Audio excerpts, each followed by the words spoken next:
Hello everyone, my name's Dan My name's Dolly. and we are hosting the C Word podcast. Today we've got Rachel Danetree as a guest. Rachel, why don't you tell everyone what you do and who you are? Hi, yeah, I'm Rachel Danetree from Danetree Therapies and I'm a breathwork coach. Excellent. Now, we have actually had a prior meeting to this where we've done a little breath work together, which was incredible. I've actually been continuing our lessons. I've been doing a lot of box breathing that I was doing anyway, but I've also been doing the hummingbird. Is it the hummingbird or the bumble? Hummingbee. Hummingbee, that's it. Call it I have been like, doing that and people have been looking at me strange in my van, but it works, right? So that's the main thing. Good. What we're going to do, we're going to go through a few questions. We're going to have a little insight about what breath work is and who we can help with that. So I'm going to open up by asking what first got you interested in breath work and how did it become something you now help with others? It's going back about 4.5 years ago. I had PTSD for the second time and I had really bad anxiety with it. And I'm not one for taking any medication or anything. And I think I was just looking online for help with anxiety. And this 2-hour workshop, breath work for anxiety, popped up. And I thought, oh, not heard of that before. Let's give it a go. 20 quid, what have I got to lose? And it was like 2 weeks after practicing 10 minutes twice a day, my anxiety had dropped by 50%. I thought, oh my God, why hasn't anybody taught me this before?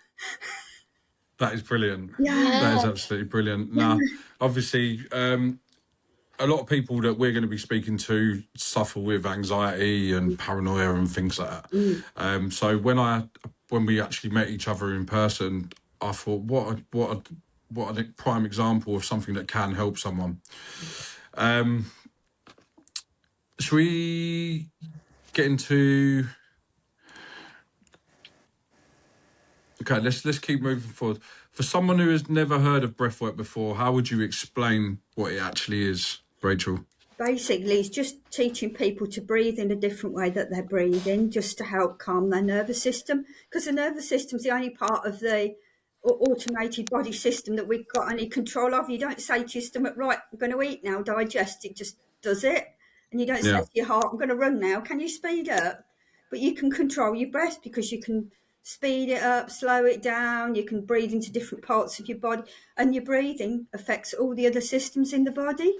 So by altering your breathing pattern, how you breathe, which muscles you use, it can affect your whole well-being, your physical well-being, your mental health, your emotional well-being, everything. Yeah, I agree. What about you, Dolly? Yeah, I agree as well. And I'm someone that suffers myself, and I in institutions in the past, one of the things that they encourage you to do is go and do breath work workshops. Yeah, so and I do it, and it doesn't always work for me. Sometimes I'm like, let me have my moment, and then I'll calm down. Yes. But when I do it, it's awesome. I get my kids to do it as well. It's great. Yeah, you know what? I think I'd probably been introduced to breathwork at a very early age. You know, like when you're a kid and you hurt yourself and like, just breathe. And you don't really realise that. So I'd imagine it's like a forgotten skill set that is probably natural to human beings. That you're either taught to not use it or you evolve out of that. A lot of modern living. I know us women, when we're younger, it's like wear tight jeans, hold your stomach in, and then you'd start breathing in your upper chest. It can be a lot of society's things. Don't let your belly hang out. It could be all sorts of. We sit still a lot. We don't move. It's a lot of. It could be lots of different things that affect our breathing pattern. Yeah, 100%. Yeah, 100%. And when kids get so upset and they sort of get beside themselves, and I'm like, right, sit with mummy and let's do breathing. So go in, and then they'll do it, and that's brilliant. And not only does it calm them down, but it distracts them as well. That's it. It focuses you on the breath instead of the panic part of the brain. You're actually concentrating. It brings the thinking part of the brain back online rather you're in that that panic automatic, oh, what do I do now? Yeah. Yeah. Talking about thoughts, I did hear, I can't remember what they call it, but they say that a thought only lasts, I think it's 47 seconds or something in your brain. So that's why a lot of people that are impulsive react real quick, because they don't allow the thought to either process or decimate, let's say. So a lot of aggression is due to not taking time to pause and think about That's right. what is actually happening. And breathwork is a great way to do that. I've actually in my van got a pause button. Yeah. I drew it on a bit of paper and I stuck it to the side of just by my headlight or by my I'm going to have to share beacon. something So with you. I actually did a reel about not having a pause button. It's a sign of trauma, not having a pause button, a couple of weeks ago. So if you look on my YouTube, oh really? I've actually done a reel about not having. It's actually called "Do You Have a Pause Button?"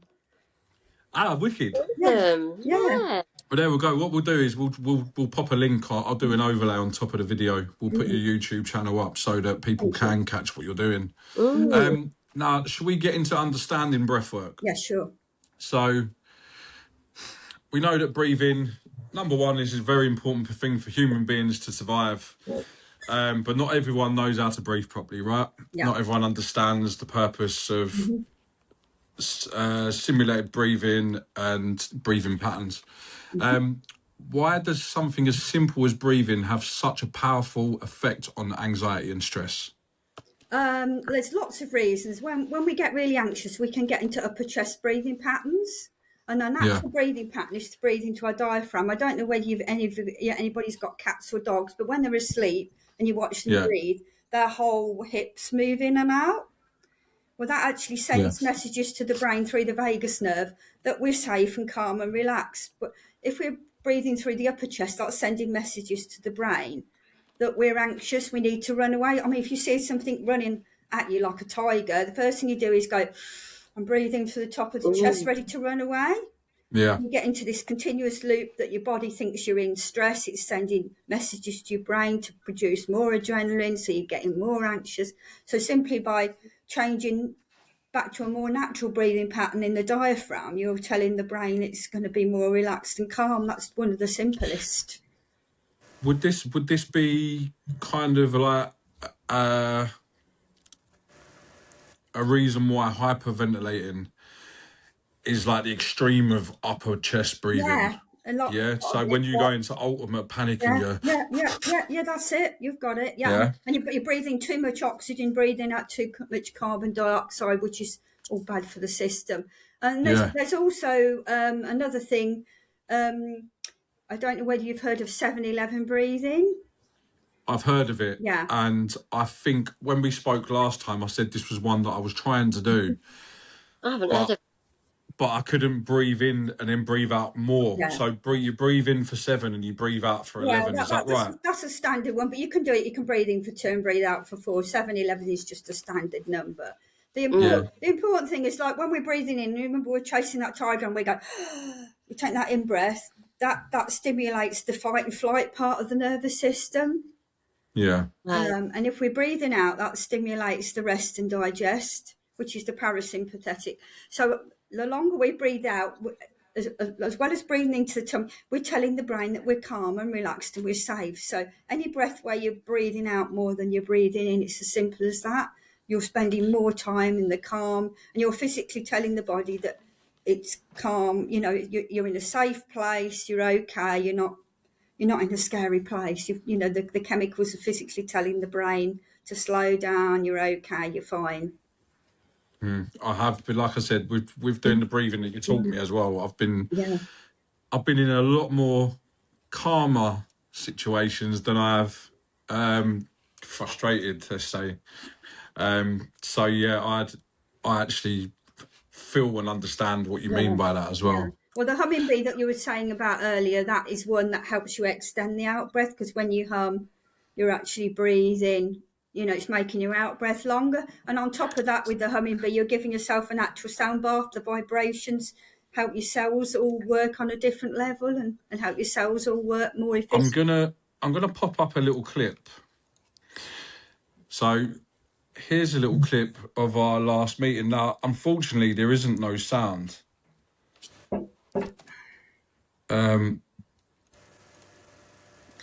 But this is us doing. I believe we was doing.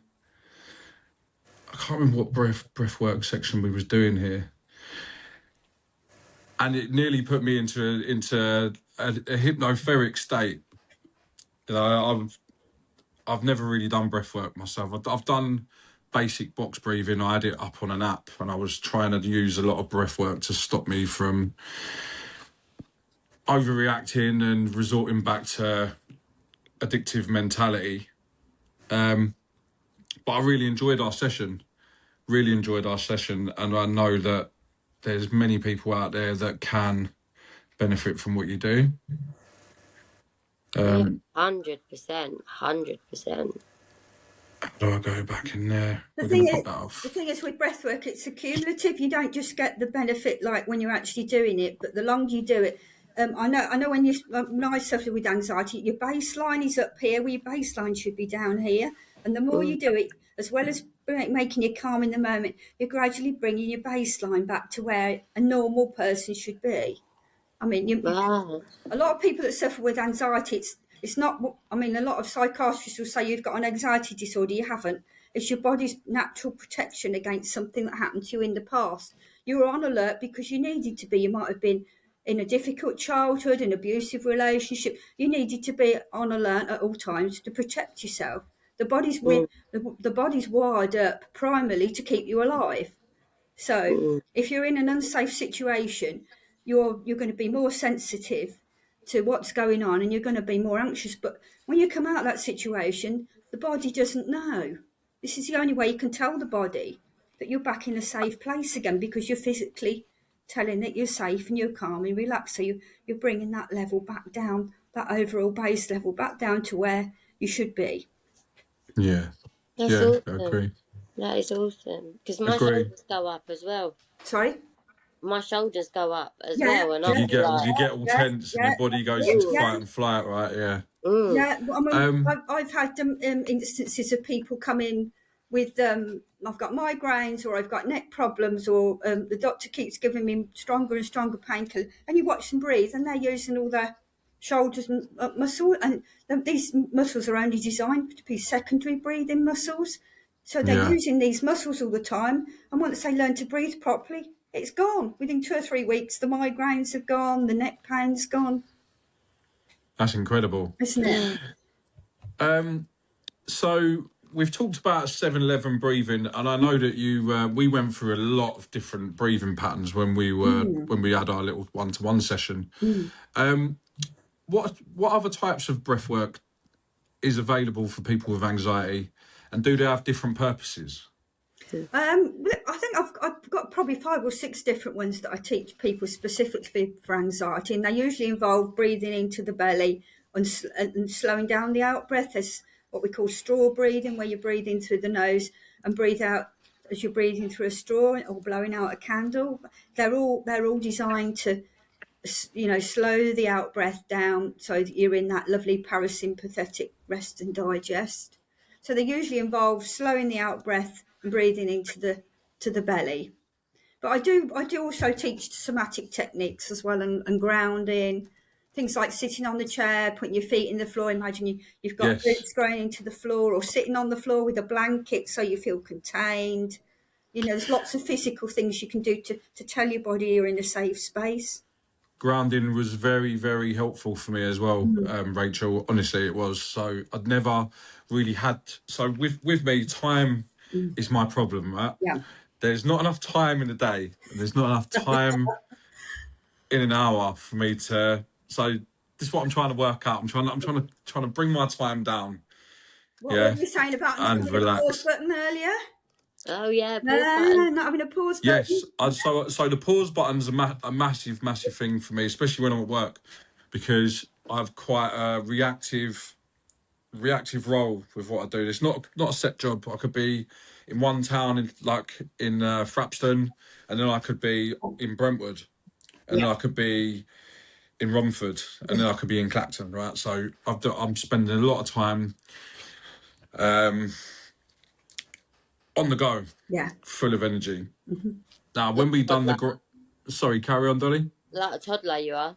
Yes, I feel like it sometimes, and I also get called it sometimes. So do I.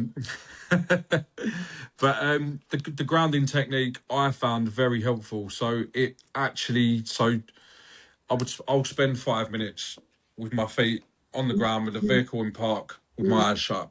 And I done some breath work with my colleague the other day, and I was holding his hand, and someone walked past the front of the van. So we both must have been there like. Ooh.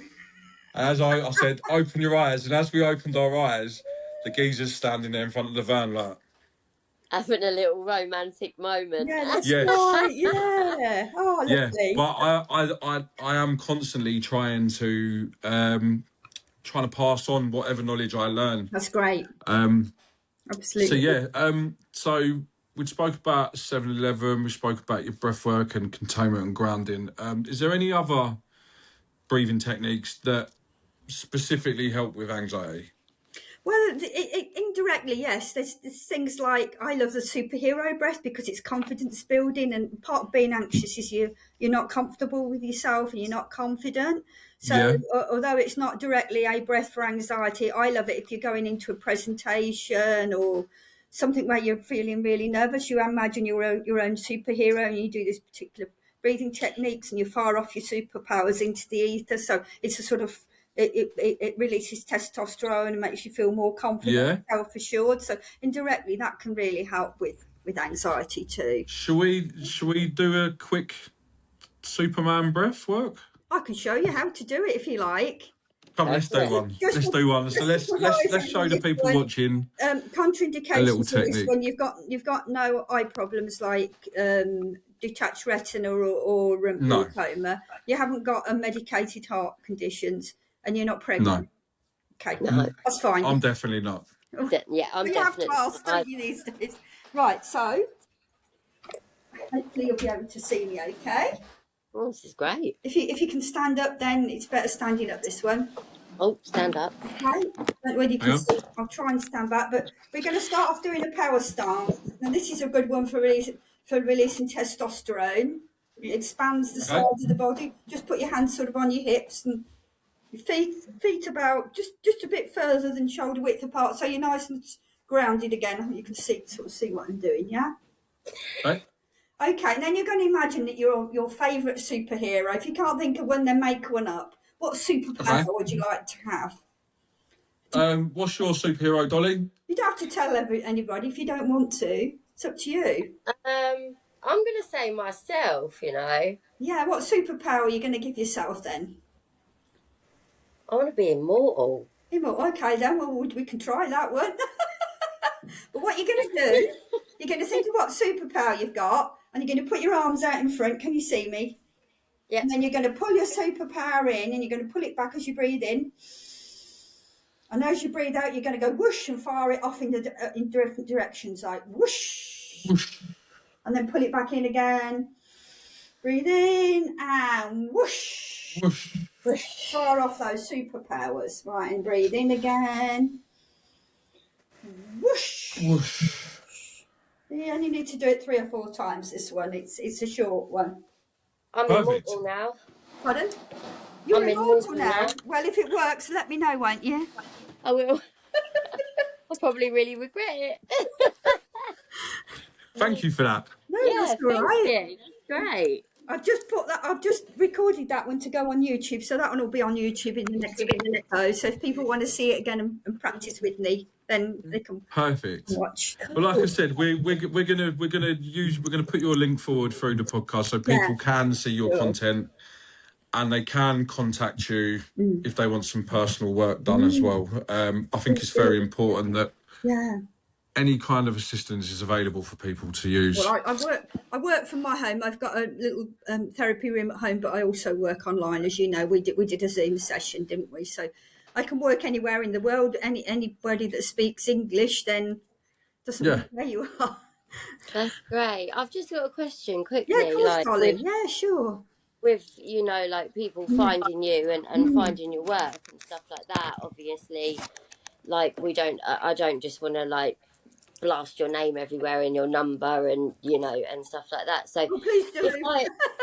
if I was to meet someone Yes. and I thought that you could benefit them, but they're not on social media, because Yeah. not everybody actually has social media these days. No, Some of my friends don't have it. Would you be okay with me giving them your details personally, rather than saying, watch, you can contact this lady through As this long as they've platform? got an email, I give my email out, so that's fine. I mean, if they don't watch Facebook or YouTube or LinkedIn or Just for whatever. clarification, because Yeah. I don't mean, just want to. it would be a bit difficult if they didn't do Zoom and they didn't live locally. It would be difficult to actually teach them. But yeah, I put my email on all my social media, so that's my sort of primary. Yeah, I've still got your card, Rach. I've still got your card, so Yeah, I can pass that I do over. business cards, the old fashioned.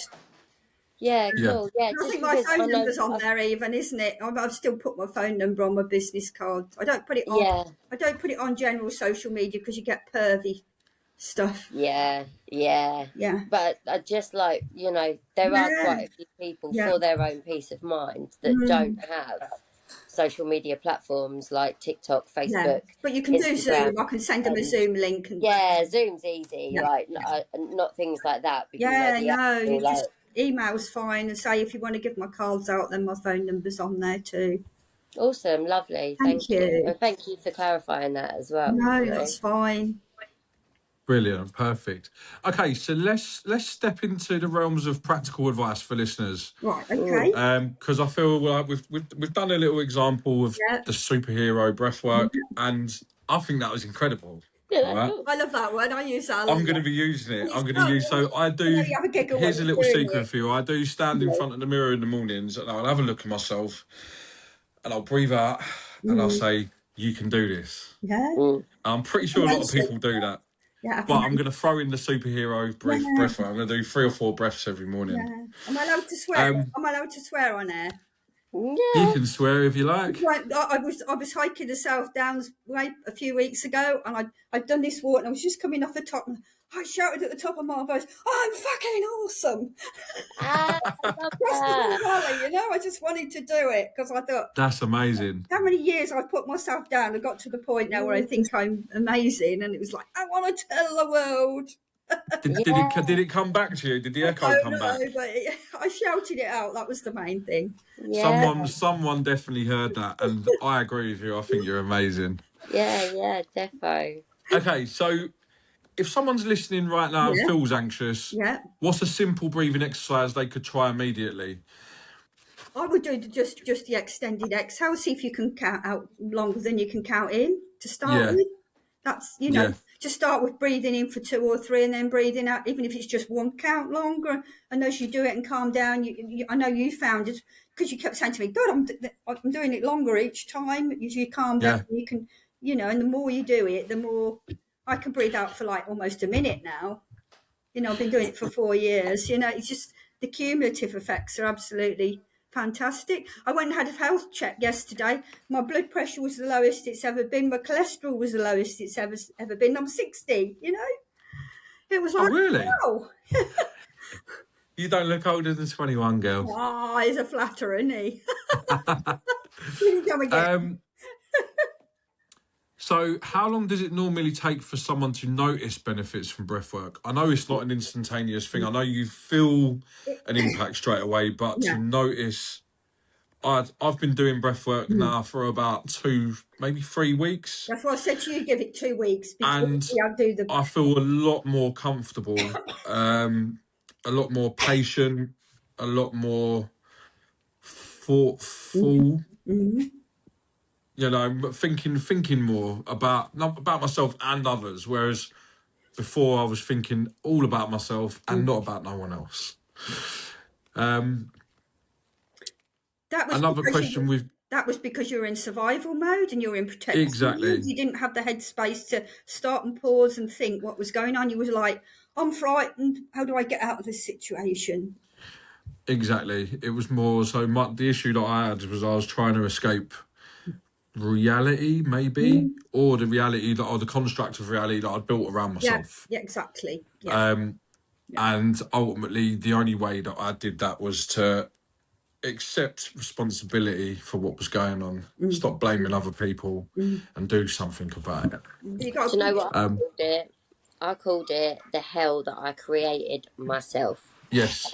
Yeah, but you didn't create it for yourself. Your upbringing or your past created it. That was how you learned to survive. It wasn't. Yeah, It's a survival but like, mechanism. It wasn't something that you initially created. yeah, but letting it sit around Yes. me and Yeah. consume me, you know, Yeah. and I could sit there Yeah. comfortably in the little hell that I created myself, but then something would happen and woof, it would just, you know. Do you know what it reminds me of? There was a flu advert with a little gremlin that was attached to his Oh back. yeah. And I remember seeing that advert and instantaneously thinking, there's something on my back. Yeah. And I couldn't shift it for a long time, Rachel. I'm talking maybe 20 years of my life. I Well, it was take me 60 sort of, years. I've only just the last yeah, year I've sort of like got to the point where I think, yeah, I'm all right. yeah. And it's only recent. So Dolly's been in recovery a lot longer than me. Yeah. But it's only recent. I'd say within the last 6 months is where I've been thinking, do you know what? I wish I'd done this a long time ago. Breathwork's been key for me. Me Just too. even if it's just laying down and Yeah. just Allowing letting yourself. go. Yeah, just allowing yourself that your pause button, just allowing yourself to do that. Yeah. Yeah. Okay, so we're going to move on to myths and misconceptions. Now, what are the biggest misconceptions people have about breathwork, if there is any? Most people say to me, why do I need to be taught how to breathe? I'd be dead if I wasn't breathing properly. That's what most people that are skeptical about breath work say. I quite often say, I'm a breathwork coach. Oh, well, I can breathe all right. I've been doing it all my life. Have you converted any of these people? Are any of these people like, go on and give us a session? No, not And yet. then, I keep trying. yeah, so I'm pretty sure that eventually one of these people, because I would have been that cocky person, that had been like, you do breathwork, I breathe all the time. Yeah, that's it. And I'd already experienced, like I said, before we met, I'd experienced a bit of breathwork. I started getting right deep into Samsung Health. Yeah, so I had my smartwatch and I was watching all my breathing and my sleep patterns and everything. Yeah. And when I bumped into you, it was fate. I Because guess I I was, believe it was. Yeah, yeah, it 100%. is. I'm into that. Do people ever feel strange or emotional during breathwork sessions? And if so, why does this happen? Definitely. Yeah. Because you're not in that fight and flight brain anymore, you start to relax and you start getting back in touch with those feelings. And sometimes it can shift stuff that you've been carrying around for years. I mean, I was brought up like, you're not allowed to be angry, you're not allowed to be sad, you've got to wear a smile all the time. So anytime you're angry, you're sad, you held it in and your body and your brain just carries that around the rest of your life. Once you start breathing and calming down, I quite often do hummingbee at the end of the day and I say, oh God, I start crying or, just Yeah, release it all was that stuff that you've been carrying around with you and just shifts it out of your body. So I would say Dolly. it's a bit like purging yourself, getting rid of all that shit that you've accumulated over the years. Yeah, Yeah. what's coming, B? Keep hearing this. Humming bee, Dolly, is a game changer in breathwork, right? My favourite. So I wish I'd recorded the sound of it because I tried explaining this to Katie and she didn't quite grasp what I was doing. So basically, you take a big deep breath in Breathing through your nose. and then you hum on the way out. So you go hum. But there's lots of variations. You can And cover then, your ears and you can cover your eyes. yeah, we've done the ears, we've done the eyes as well. And I think we must have, what did we do? I think it was maybe 3 minutes or 5 minutes. Yeah, we did lots of variations of it over quite a while, didn't we? And you gradually feel yourself coming down. As you're actually doing it, you actually feel your muscles relaxing, don't you? Yeah. It was great. Yeah, that's awesome. That's really awesome. I like the sound. When you two kept saying hummingbird, I'm like, I'm out of the loop here. Like, I need to know what's hummingbird. Yeah, so the humming bee. We'll have to do another group session maybe. Yeah. Yeah, when we've all got a bit of free time or something, and then we can revisit the podcast revisit a podcast again and see how things have happened, see if Good. we've And managed 6 to. months down the line, you can see what other effects it's had on you over that accumulation. I've noticed in the last few weeks, I've actually got colour to my cheeks, and my family as a kid always, oh God, she's so pale and pasty. And it's only the last few weeks, I keep looking at her and I think, God, I've actually got red. I can see it today. I've actually got red cheeks. They do look really rosy. I was going to say that. Yeah, and I've only just noticed that in the last couple of months. Oh wow, that's incredible. Okay, I'm gonna now hit you up for some personal stories. Go on then. We'll keep them short and Well, sweet. I'm not allowed to talk about specific clients due to confidentiality, but I can. Oh yeah, of course. Yeah, don't talk about your clients. I can generalise about what happens to clients in the session as a general term. Yeah. So what's the most powerful transformation you've seen in someone through breath work? Well, this is something that's happened a few times with clients. They've come and just had one session. Because I do it on Zoom. People that can't go out of a house, and I've had people come back for the second session and say, "I've been out the house for the first time in 5 years." Oh wow! I've been down. Fair play. I've been down to the shop with a friend, and next week I'm going to go on my own and take my grandchildren to buy some sweets. And they're crying when they're telling me. I'm crying because this is just one session, and they've not been out the house for 5 years or. Oh, bless you. And it's like, oh wow, just one session. That's incredible. That is actually incredible. Yeah, when you're like putting your print on someone's life for the good, like it's like all I taught you is how to breathe for a few hours, and you've come back. That was just 1 hour and a half session, just an initial session. Yeah. Oh, that's incredible, beautiful. Rachel. Honestly, that's beautiful. Yeah. Have you ever had a client who was very skeptical but ended up being surprised by the results? I think most people just go into it. Just the sort of people that will just want to give it a go. Just give it a go. I do a lot of work with social prescribing, people with anxiety, and I think a lot of them just give it a go because it's been paid for and they just want to try something that's going to help. So that I'm not quite sure whether they're skeptical or they don't know anything about it, but they're just willing to give it a go because they've been given the opportunity to help themselves. So I'd imagine there's a lot of people that are skeptical. Like you said, people believe breath work. They already know how to breathe. So there's I get that a little bit of skepticism. I think put me back a year, I'd have probably been very skeptical about it. And I'd have been like, really? Yeah. But I've started doing a lot of self-reflection. I do a lot of self-reflection and I'm concerned about my health now. I put my body through a lot of traumatic experiences and I'm so surprised I'm here. Yeah.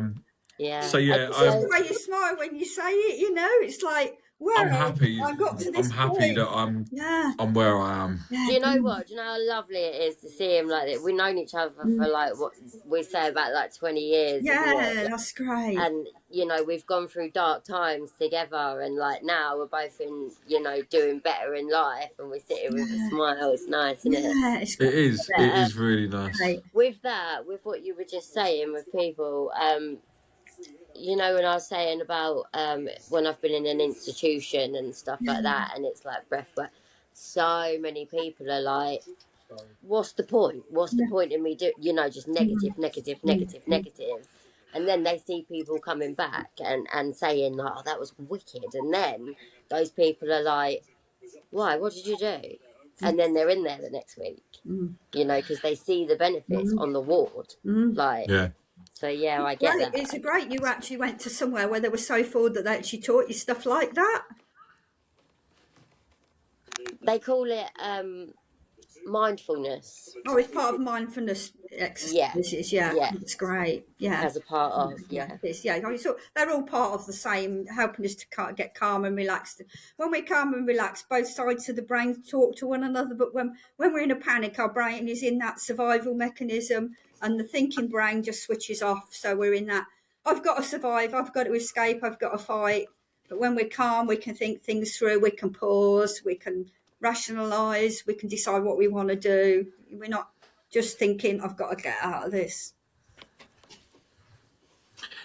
Lovely. Okay. So let's get into a deeper Go on conversation. then. Do you think modern life has made people forget how to breathe properly? Definitely, yeah. And it's not just forgetting how to breathe. I can give you one example. I do a bit of scrolling through Facebook because I haven't got a TV, and these adverts for games keep coming up with people screaming all the time, or they're drowning, or something's going to set them on fire, and that really sends me into like car alarms going off, things bleeping at you all the time. They're all warning signals, and it's this drip, drip, drip. That's just part of it. Living in concrete, you're not getting out in the green enough, getting out in the fresh air. There's so many things about modern life that are not conducive to being calm and relaxed. I believe. Sorry, Rachel. Sorry for interrupting. I believe that social media has a massive impact on this as well. So it's definitely dimmed everyone down a little bit, diluted everyone's thought process and attention span. Now, for me, if I spend too much time on social media, I do get a little bit anxious, and I'll spend more time trying to pull that time back that I'm wasting on social media, right? Yeah. And recently, with what I'm doing now, I don't see it as a waste, but I've now sort of trying to balance work life and pleasure and socials all together. If I wasn't doing any of this breath work, trust me, I think I would have thrown all of this out the window, and I would have given up. 100%, I'd have chucked the towel in and said, "This is too stressful for me. I can't think of a way to do this properly." So yeah, I do believe that modern life has its own stresses and trials and tribulations, and people aren't taught coping mechanisms anymore. No. You know, like I'd imagine. I'll use my granddad for example. They would have been taught how to calm themselves down. They didn't have all this technology and gadgets and things like that. They'd have had a lot of time to think about things. Whereas now you've got a personal PC in your pocket. You've got instantaneous contact with someone on the opposite side of the world to the click of a finger. Do you know what I mean? And everyone's on the go all the time, consistently. Do you know what I see quite a lot?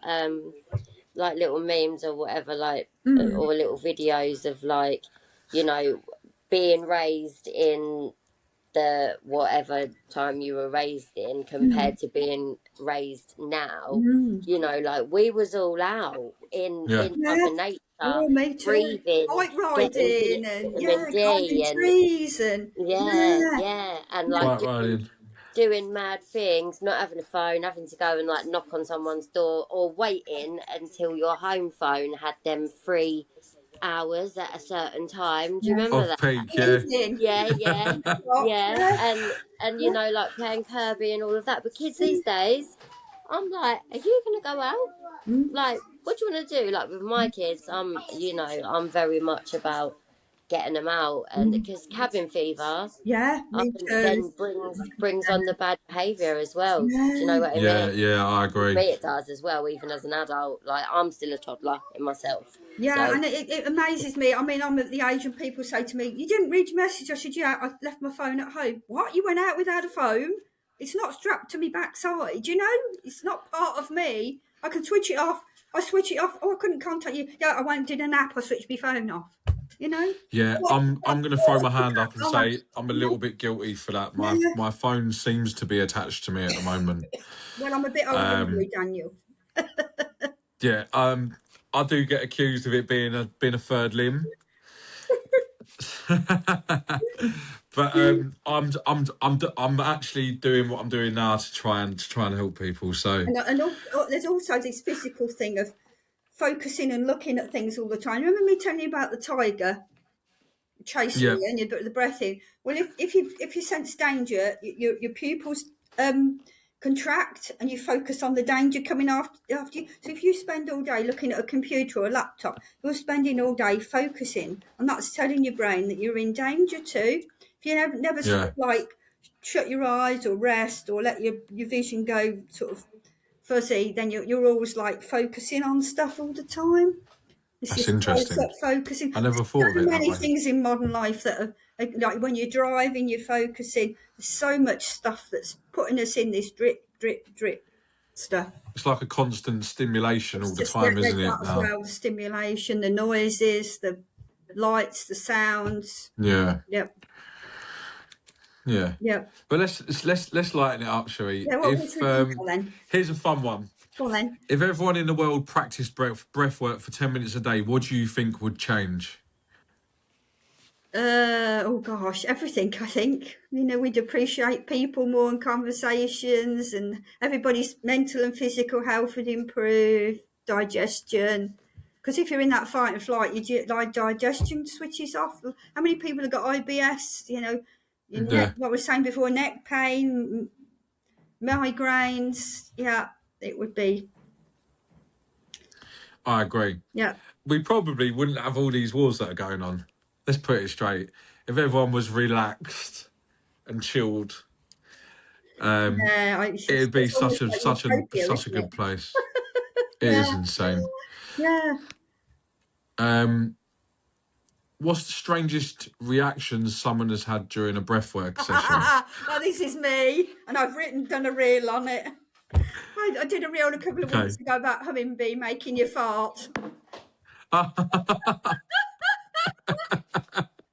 laid in bed the other morning and I was humming and it was like, brr, brr, brr, and I thought, I'm going to have to do a reel about this. Oh my God, that's I brilliant. appreciate your honesty. Yeah, Appreciate your honesty. that is brilliant. Yeah. I'm going to be mindful of that now. Your digestion's going back online. It's your body has to fart because you'd blow up otherwise. It's just your digestion's kicking in and working properly. Like they say, it's better out than in. Yeah, It's definitely. better out than in. Okay. If someone's listening and is struggling with anxiety, what's the first step you'd recommend they take? Gosh, maybe just if you can do some grounding exercises to start with. Just literally, like stand with your feet on the floor and feel your bum against the seat, your back against the chair. I was telling a client the other day about if you're out, stand and push yourself against the wall if you feel panic.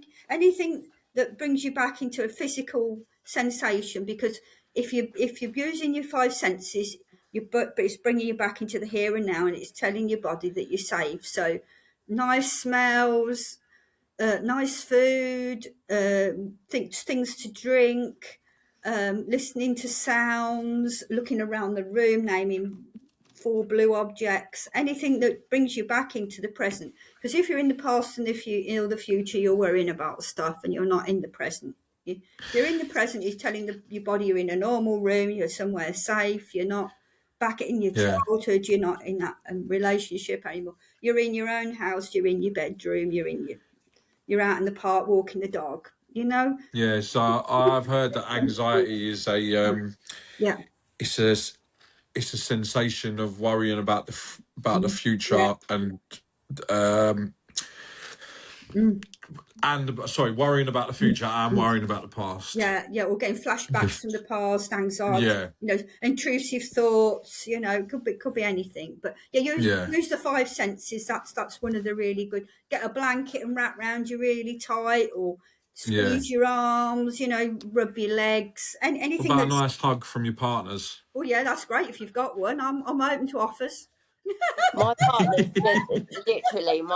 has just looked at me, right, because when I'm having a moment and he's like, right, name me 5 things, da da da da, da, and I have to have my moment and I haven't finished having it yet, so I'm like, You're such a toddler, Dolly. I You're such am. a toddler.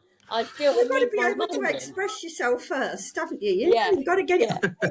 Yes, I'm like, you can't tell me to just do that now. Proper I'm sassy. still having my moment. I'll do it when I'm ready. But when I have done it, it's so distracting, and you have to sort of like concentrate. Do you know what I mean? Especially with like, if you're gonna see, like, say, 5 things that you can hear, and you're in a quiet room, it's like, don't know what I can hear. And you really, and it brings you right back Yeah, into that's yourself. it. Yeah, that's And even if you brilliant. can't hear 5 things, it's all right. Just You've done concentrate on the what you can distraction. hear. Yeah, that's Yeah, it. yeah. Yeah, That's I have to have my moment brilliant. still. Do yeah, have to have my moment. that's a good one. Yeah, And You go, girl. my partner looked at me as you said that, and I was like, "Oh God, I've got to say something now." Girl power and all that. Okay, Rachel, yeah. where can people find you if they want to learn more or try breathwork themselves? So there's my YouTube channel and my Facebook page. I post all my videos on there. So if people just want to watch videos, learn a bit more about me, how I got into breathwork, what I do, and actually watch some of the techniques and follow them and have a go with me, then they can look at the same videos are on Facebook and YouTube. So if people want to look at either of those, I'm just gonna if you get want to put your them in somewhere, it's Danetree Therapies on Facebook. yeah. What about your YouTube? It's called Tap and Breathe with Rachel. I'm just gonna pop this up on the screen. So do you do it as like tutorials? So like, I could sit there and watch it, and you'd be like, right, we're going to breathe in now for Yeah, that's it. Yeah, I mean, there's a lot of promotional stuff on the website as well, obviously, and on the Facebook page and YouTube. But there's quite a few how-to videos, how to do belly breathing, how to do humming bee, how to do the superhero, and telling people about grounding and science, how it works, going to more depth about how it works, and Nice. there's all sorts of stuff. So people, if people haven't got a lot of money, they can just watch the videos and learn themselves. So it's not just a case of you're going to go on there and just be like, all you're going to show me is breathing. Like you actually go into it as well. Yeah, and the like full, we have today. Yeah, that's it. Yeah, there's all sorts of stuff on there, interesting stuff. There we go, guys. So for everyone that's watching the podcast, here is Rachel's YouTube channel, Tap and Breathe with Rachel Danetree Therapies. As you can see, there's a lot of content there. There's about 82 videos when I looked yesterday. Oh, that's my personal channel with all the ones that I've watched. But okay. Sorry. No, I've put. So this will be your shorts. Well, this is stuff that I look at, from other people. But I think I've put about 85 or 82 or 85 videos. There you go, videos. Oh yeah, they are. I'm chatting to a fellow student. Yeah, you can see I'm doing some movement and breath on that one. Brilliant. I'm looking forward to having a look through this as well. I think we'll definitely stay in touch and we'll do some more recordings. So let's. And I'm actually trying to be a counsellor at the moment. I want to use the breathing techniques and the EFT that I've already learned as part of my holistic approach. So I'll be able to, in another 2 years, I'll be able to do the whole thing with people. That's incredible. Keep doing what you're doing, Rachel. Honestly, it's a massive help to people. Yeah, and thank you. To anyone watching the podcast that hasn't tried breathwork, I highly, highly recommend giving it a go. Yeah, you don't look silly. I look silly, but you don't look silly when you're doing this. Well, I look silly. People just join in with me when they feel like it. There's only the two of us in the room, so I fart and then the people laugh. So, You know what? As well, Rachel, you're really upbeat and easy to talk to as well. And that's agreed. lovely. Really, really lovely. And that when I just heard you say that you want to do like therapy and stuff like that, I just thought like, yeah, instantly, like, it's right up the street. I can tell. And I've only spoken to you on this podcast for the last hour. Haven't we, Dolly? We literally just. Literally just met today, an hour ago. It. Yeah, that's the same as what we was like, wasn't it, Rachel? When we met on the street, I was trying to chat up your battery supplier as well. Trying to get him to do me some free energy. Having my solar batteries put in. We were all just standing outside chatting, weren't we? That's nice. Incredible. When you're social, it's nice because you just when you're easier to. Oh, sorry if you can hear him. Can you hear him? But it's nice to be able to just start a conversation like that and hold it, and actually it not just being some sort of like scripted thing, like actually Yeah, being interested in what people are about. So I think that'll be great for you. You'll thrive. exactly. Thank Yeah, you. Yeah, absolutely. This is absolutely brilliant. yeah. So I've got a question that's completely off topic for Go you. on then. I'll see if I Now, can answer it. what does the C word mean to you? Yeah. So What does it mean to you then? And then I'll comment on that because I the haven't got a the clue what. C word used to mean a certain topic. Now, the topic that the C word meant for me was obviously cocaine. Ah, But recently, the C word has evolved into multiple meanings. Hence why I started pursuing the podcast. You ah, know, I was going to ask caring, what it meant because I charismatic, creativity, compassion. compassion. Yeah, Yeah, yeah. So we're gonna ask all of our guests what the C word means to them personally. yeah. Compassion would be the word that I would go for. The biggest thing that I've learned in therapy is to be compassionate towards myself because I was my own worst critic. That inner voice nagging, putting me down, treating myself like I wouldn't treat my best friend, and that's the biggest thing I've learned since I've been doing breath work and my own personal therapy is to be compassionate and look after myself. So the C word for me would be compassion. That's brilliant. Yeah. That's brilliant. I fully agree as well, guys. C word. Yeah. Okay, thank you for being open and honest. No, I thank for you, Daniel. sure hope this interview reaches who it needs to reach. Rachel, you've been absolutely amazing, darling. I absolutely mean that. Dolly, thank you for joining as well. Yeah, thank you, You're an darling. Thank you. absolute star.